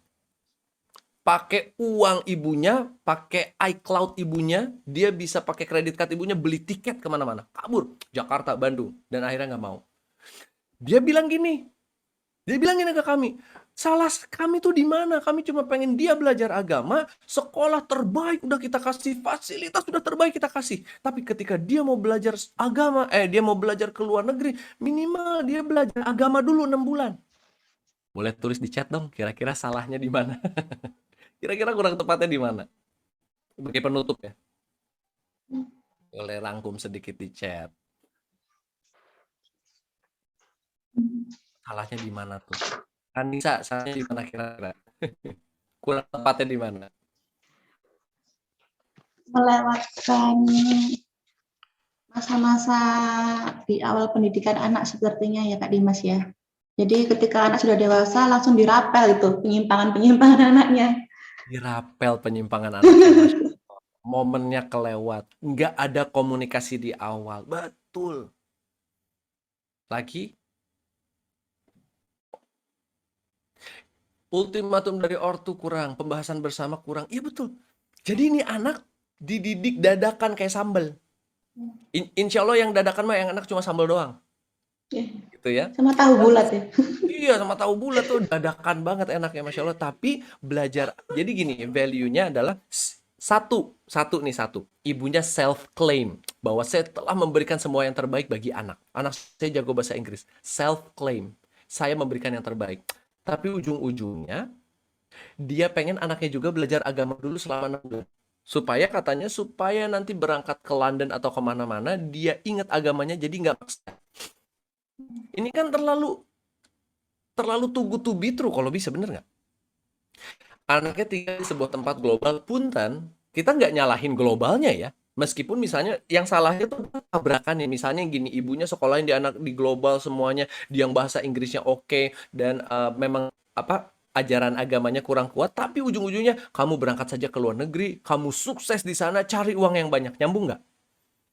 Ya kalau gitu nyambung. Bener nggak? Kalau gitu nyambung. Nyambung. Ya, ini yang nggak nyambungnya adalah disekolahkan di tempat yang begitu, lalu dituntut untuk paham agama dalam waktu 6 bulan, baru berangkat ke sana. Itu yang nggak nyambung.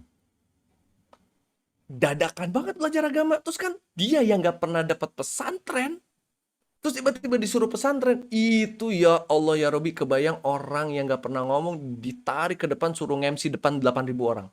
Kayak begitu tuh rasanya. Kabur nih anak. Sehingga mendidik itu bukan mendadak. Jadi harus ngomongin dari pertama-tama.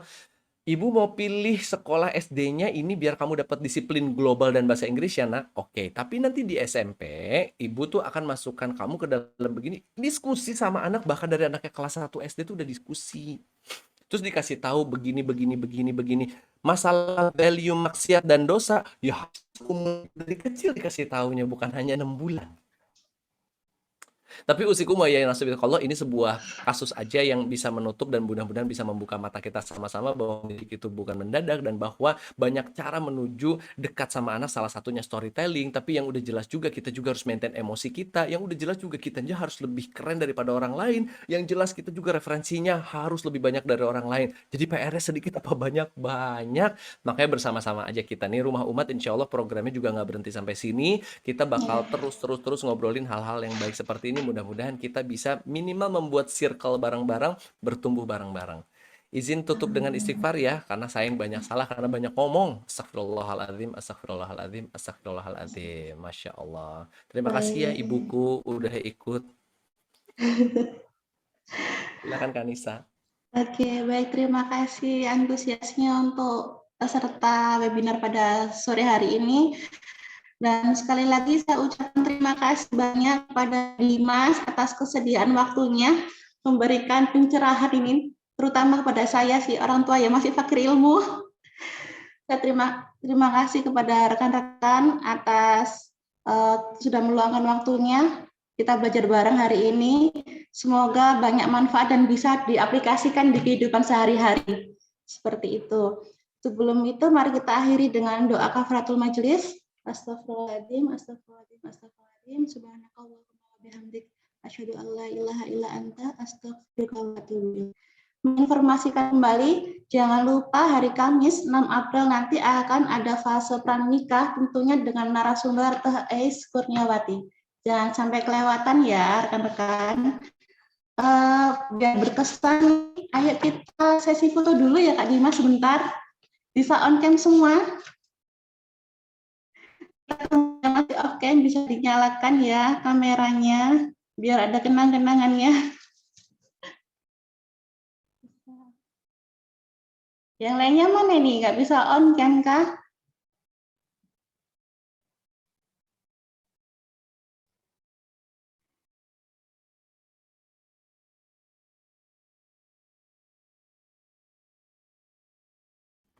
Tuh kan bener tebakan saya isinya bunda-bunda. Aduh, Masya Allah. Oke, Ya, kalau sinyal kalau gangguan ada ayah-ayah sinyal. tuh makanya kita tuh happy banget ya kalau ada ayah-ayah tuh minimal satu tuh ada Mas Doni tuh senang banget, Masya Allah. Sudah masuk, oke. Sudah siap semuanya ya, hitungan ketiga. Gayanya gimana nih Kak Dimas? Kenapa? Gayanya bebas Kak, maksimal Gaya soalnya bebas ya. tangannya direntang hilang. Oke, semuanya ya. 1, 2, 3. Oke, sip. Terima kasih semuanya. Akhirnya Makasih semuanya, Assalamualaikum pamit ya. warahmatullahi wabarakatuh. Waalaikumsalam.